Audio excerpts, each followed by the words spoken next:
जय जिनेंद्र दर्शकों, मैं हूं सरल जैन और आप सभी का स्वागत करता हूं आपके अपने जाने माने कार्यक्रम जिज्ञासा समाधान में। दर्शकों, जिज्ञासा समाधान जैसा कि आपको मालूम ही है, इस कार्यक्रम में आप लोगों की जिज्ञासाओं को लेकर जो कि धर्म से संबंधित होती हैं, कभी कभी हम महाराज श्री के प्रवचन सुनते हैं, कभी कभी बहुत सारे ऐसे धार्मिक तथ्य रहते हैं जो हमारे दिमाग में कौतूहल करते रहते हैं। उन सभी तथ्यों की जानकारी के लिए, उन सभी जिज्ञासाओं के समाधान के लिए हमारे कार्यक्रम जिज्ञासा समाधान रखा गया है, जिसमें आप लोगों की जिज्ञासाओं को लेकर हमारे शास्त्री, हमारे विदुषी, हमारे विद्वानों द्वारा आगम से उन समस्याओं का, उन जिज्ञासाओं का समाधान करते हैं। उन्हीं शास्त्री, उन्हीं विद्वानों और उन्हीं विदुषियों के बीच में से आज हमारे बीच मौजूद हैं आगरा की प्रसिद्ध जानी मानी विदुषी श्रीमती पुष्पा जी बेनाड़ा। आइए सबसे पहले उनका स्वागत करते हैं। पुष्पा जी, आपका हमारे इस कार्यक्रम में बहुत बहुत स्वागत है। जय जिनेंद्र। जय जिनेंद्र। दर्शकों, कार्यक्रम शुरू करूं इसके पहले आपको इस बार का विषय बता दूं। इस बार का विषय है वर्षा योग, साधुओं एवं श्रावक के लिए। अर्थात इस वर्षा योग में हम क्या करें, कैसे रहें, कैसे नियमों का पालन करें और कैसी भोजन मर्यादा हम लोग की रहे। ऐसे बहुत सारी जिज्ञासाएं आप लोग की जो कि हम तक पहुंची है। आइए प्रारंभ करते हैं। लेते हैं पहली जिज्ञासा, जो कि भेजी है अनुजा जैन जी ने सागर से, और ये जानना चाहती हैं वर्षा योग का अर्थ क्या होता है और इसे चातुर्मास क्यों कहते हैं। आइए इस जिज्ञासा का समाधान लेते हैं हमारी पुष्पा जी से। पुष्पा जी। वर्षा योग का अर्थ होता है योग यानी मन वचन काया की प्रवृत्ति जी। इस वर्षा काल में हमारे जो मन वचन काया की प्रवृत्ति अशुभ चल रही होती है, उस पापों से बच करके शुभ में लगना। कारण कि इस बरसात के दिनों में चारों ओर समूर्छन जीव असंख्यात पैदा हो जाते हैं और पग पग पर हिंसा का बोलबाला होता रहता है। तो हमें अपने मन वचन काया के द्वारा हिंसा कम से कम हो उसका प्रयास करना चाहिए। और ये वर्षा का काल आषाढ़ सुदी चतुर्दशी से लेकर और दिवाली तक वर्षा का काल रहता है। इंग्लिश में आप देखें तो जुलाई से लेकर अक्टूबर तक वर्षा का काल होता है। इस वर्षा के काल के 4 माह होने के कारण इसको चातुर्मास का नाम दिया जाता है। वर्षा योग का अर्थ हुआ कि मन वचन काया की अशुभ प्रवृत्ति को उन 4 महीनों में विशेष रूप से हम शुभ की ओर लगाएं, जिससे कि हिंसा से हम बच सके। हमारा प्रथम प्रयास यही होना चाहिए। बिल्कुल। अर्थात जो हमारे वर्षा का जो काल होता है, चातुर्मास होता है, इसके लिए ही वर्षा योग अर्थात चातुर्मास बोलते हैं। ये चातुर्मास हमारा दिया हुआ नाम है या फिर बहुत पहले से चला आ रहा है या वर्षा योग? ये अनादिकालीन प्राचीन नाम है। सदियों से साधु इन वर्षा के काल में जब समूर्छन जीव अत्यधिक उत्पन्न होते हैं तो एक ही जगह निवास करते हैं ताकि हिंसा बिल्कुल न हो, कम से कम हो। बिल्कुल अनुजा जी, आपकी जिज्ञासा का समाधान आपको मिल गया होगा। आइए चलते हैं अगली जिज्ञासा की ओर, जो कि आदिश जैन जी ने आगरा से भेजी और ये जानना चाहते हैं वर्षा योग में हम प्रमुख कौन कौन सी सावधानियों का ध्यान रखें, या फिर हमें वर्षा योग में कौन कौन सी सावधानियां रखनी चाहिए। आइए चलते हैं, लेते हैं इस जिज्ञासा का समाधान हमारी विदुषी जी से। जी। वर्षा योग में हमें पग पग पर सावधानी रखनी है, क्योंकि जीव इतने हैं चारों ओर। हम देखते हैं छोटे छोटे कीड़े मकोड़े। मॉर्निंग वॉक के लिए अक्सर लोग जाते हैं तो पार्क में देखो तो जहाँ घास पर चल रहे हैं वहाँ उसके नीचे तमाम जीवों का गुच्छे के गुच्छे, समूह के समूह है। तो कभी भी वॉक करते हुए अपन बचे कि हमें घास पर ना चलना हो। हम उसी राह से चलें जो पक्की सड़क हो, जो पगडंडी बनी हो, ताकि हम जीव की हिंसा से बच सकें। यदि साधु हैं तो साधु को भी आवागमन कम से कम करना चाहिए ताकि जीव की हिंसा, क्योंकि चारों ओर जीव हम बचाना चाह के भी बचा नहीं सकते। तीर्थ यात्राओं पे हम जब जाते हैं, पहाड़ों पे वंदना करते हैं तो बड़ी मुश्किल पड़ती है जीवों को बचाना। ऐसे समय पे हमें कम से कम चलना चाहिए।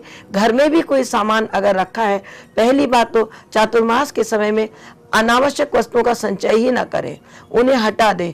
जितनी वस्तुओं का संग्रह होगा उतनी जीवों की उत्पत्ति होगी। साधु भी यदि एक जगह चातुर्मास करते हैं और अपनी अलमारी में शास्त्र जी जिनवाणी रखते हैं तो उनका भी पीछे से लेकर के हर 1 दिन में 2 दिन में सफाई करते रहना चाहिए।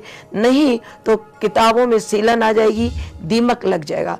इसी प्रकार से गृहस्थ को भी अपने घर में जो सामान संचय किया है, चाहे वो चौके में किचन संबंधी सामान हो, खाने पीने के हो, घी तेल हो, कोई सामान हो, तो उनकी देखरेख करते रहें, तभी हम हिंसा से बच सकेंगे, तभी हम वर्षा योग के काल को वर्षा योग की उपाधि दे सकेंगे। अन्यथा जैसे और दिन था, उन दिनों जीव की उत्पत्ति कम थी, इन दिनों अधिक थी। अपने को इन 4 महीने में अपनी दिनचर्या को अपने जीवन काल में जरूर बदलना चाहिए, ताकि हम अहिंसा धर्म का अच्छी तरह पालन कर सके। बिल्कुल पुष्पा जी, लेकिन मैं आपसे पूछना चाहूंगा, ये चीज तो आपने कही ये घर से जुड़ी हुई कही कि घर में हमें ये सावधानी रखनी चाहिए, लेकिन मंदिर के अंदर जो अलमारी होती हैं उनमें कई बड़े बड़े ग्रंथ होते हैं जिनके लिए कोई नहीं पढ़ता, तो क्या इस समय भी उन ग्रंथों में बहुत सारे छोटे छोटे जीव लग जाते हैं, चूंकि बहुत सालों से खोले नहीं गए, उस समय श्रावक क्या करे? उस श्रावक का कर्तव्य होता है कि वर्षा ऋतु आने से पहले ही धूप लगा करके उन ग्रंथों को, अलमारियों को साफ करके रखे, और वर्षा ऋतु आने के बाद भी नित्य कोई भी कभी कोई जिम्मेदारी ले और उन अलमारियों के कपड़े से धीरे धीरे सफाई करें, पोछे, और समय पे धूप लगे तो धूप भी लगाएं, ताकि पेट सीले ना और कीड़ों की, जीवों की उत्पत्ति ना हो। तो हम योनि स्थान बना देंगे, यदि हम उनकी देखरेख नहीं करेंगे तो सारा पाप हमारे खाते में जाएगा। हमें पाप से बचना है। वर्षा ऋतु धर्म योग के साधन की जो है, इसलिए हमें इसमें धर्म साधना, आलस को दूर करके करना है। बिल्कुल बिल्कुल आदिश जी, आपने जाना होगा कि वर्षा काल में बहुत सारी सावधानियों का पालन हमारे लिए करना चाहिए, जीवों की रक्षा करनी चाहिए, साथ ही साथ घर की सफाई तो करनी ही चाहिए। आइए चलते अगली जिज्ञासा की ओर, जो कि रेखा जैन जी ने सहारनपुर उत्तर प्रदेश से भेजी है, और ये जानना चाहते हैं अष्टमी और चतुर्दशी के दिन तत्वार सूत्र आदि सिद्धांत ग्रंथों को क्यों नहीं पढ़ना चाहिए, और साथ ही साथ ऐसे कौन से सिद्धांत ग्रंथ होते हैं जो हम नहीं पढ़ सकते। आइए जानकारी लेते हैं पुष्पा जी से। ऐसा है, अष्टमी और चतुर्दशी को तत्वार सूत्र ना पढ़े, ऐसा कहाँ लिखा है? पहली बात तो हमारा सैद्धांतिक ग्रंथ अष्टपाहुड़ और कषाय पाहुड़ और सठखंडागम, ये 2 ही ग्रंथ अपने सैद्धांतिक हैं। तत्वार सूत्र सैद्धांतिक ग्रंथ नहीं है, लेकिन तत्वार सूत्र को पढ़ना है, अपना बाइबिल है, अपनी पहचान है, तो विनय से पढ़ना है, लेकिन कभी भी जब अनुकूलता हो तब पढ़ें। हमें तो बेनाड़ा जी भाई साहब जब पढ़ाते हैं तो हर दिन अष्टमी को, चतुर्दशी को रात में जब भी शिविर लगता तो रात में ही क्लास लगती थी, तो रात में पढ़ने में, जब गृहस्थ को देखिए समय नहीं मिलता, जब समय मिले, जब उसको अनुकूलता हो तभी बैठ जाए और पाठ करे, अध्ययन करे, मनन करे, चिंतन करे, लेकिन सैद्धांतिक ग्रंथ को न स्पर्श करे। सैद्धांतिक ग्रंथ को छूने का अधिकार महत मुनियों को है, व्रतियों को है, ऐलक जी, छुल्लक जी, आरिका जी को है, लेकिन साधारण आम श्रावक सठखंडागम और कषाय पाहुड़ जैसे ग्रंथ को छू ले तो उनका अंत अच्छा नहीं होता। लेकिन उन ग्रंथों को छोड़ के तत्वार सूत्र का पठन पाठन, अगर हम कहें अष्टमी चौदस को नहीं करते हैं तो पर्युषण पर्व में प्रत्येक अष्टमी चतुर्दशी को क्या 10 दिन तत्वार सूत्र का वाचन होता है और पढ़ाई होती है, तो ऐसा अपना अनादिकाल से चला रहा है। तो जहां तक मैं कह रही हूं, इसमें कोई बाधा नहीं है, आप प्रत्येक अष्टमी चतुर्दशी को भी पढ़ें, और जब अनुकूलता हो, समय हो, शुद्ध वस्त्र पहन के, हाथ पैर धो के, निश्चित स्थान पर विनय पूर्वक मंगलाचरण करके अवश्य इसका अध्ययन करें। बिल्कुल, तत्वार सूत्री जी का तो आपने बता दिया कि सिद्धांत ग्रंथ नहीं है, इसको हम कभी भी पढ़ सकते हैं, लेकिन कषाय पहाड़ और जो आपने नाम बताया श्री सठखंडागम जी, इनके अलावा भी बहुत सारे ग्रंथ होते हैं, जैसे धवला जी, जय धवला जी, इनको भी सिद्धांत ग्रंथ बोलते हैं, ऐसा क्यों? तो ये उन्हीं का पार्ट है, सठखंडागम का ही पार्ट है, उन्हीं में से ये निकला है, तो हमें उनको भी नहीं छूना है। हाँ, उनकी टीकाएं अभी छोटे छोटे किताब के रूप में निकाली है, जो जनोपयोगी छोटी छोटी बातें हैं उनको हम पढ़ सकते हैं, लेकिन जो मूल ग्रंथ है उनको हमें, क्योंकि वो साक्षात भगवान की वाणी है, उनको छूने के लिए हमें अपने परिणामों की विशुद्धि अत्यधिक चाहिए, उस योग्य हमारा आचरण होना चाहिए। ये भगवान की वाणी को छूने का अधिकार हर एक को नहीं, जो उन जैसा बन रहा है मात्र उन्हीं को है। बिल्कुल, तो फिर श्रावक को ऐसे कौन कौन से दिन है जिस दिन स्वाध्याय नहीं करना चाहिए, मतलब निषेध है? ऐसा है, जब सूर्य ग्रहण लग रहा हो, जब कोई आपातकाल आ गया हो, कोई परेशानी हो, किसी का वियोग हो गया हो, तो ऐसे समय में स्वाध्याय ना करके चिंतन और मनन करना चाहिए। लेकिन अगर अनुकूलता हो तो आप कभी भी किसी भी समय जो अपने ग्रंथ अपने को बताए हैं, तत्वार सूत्र हो, प्रथमान योग के और कोई ग्रंथ हो, चरणान योग के हो, तो उसका पठन पाठन हम कभी भी कर सकते हैं। जी बिल्कुल।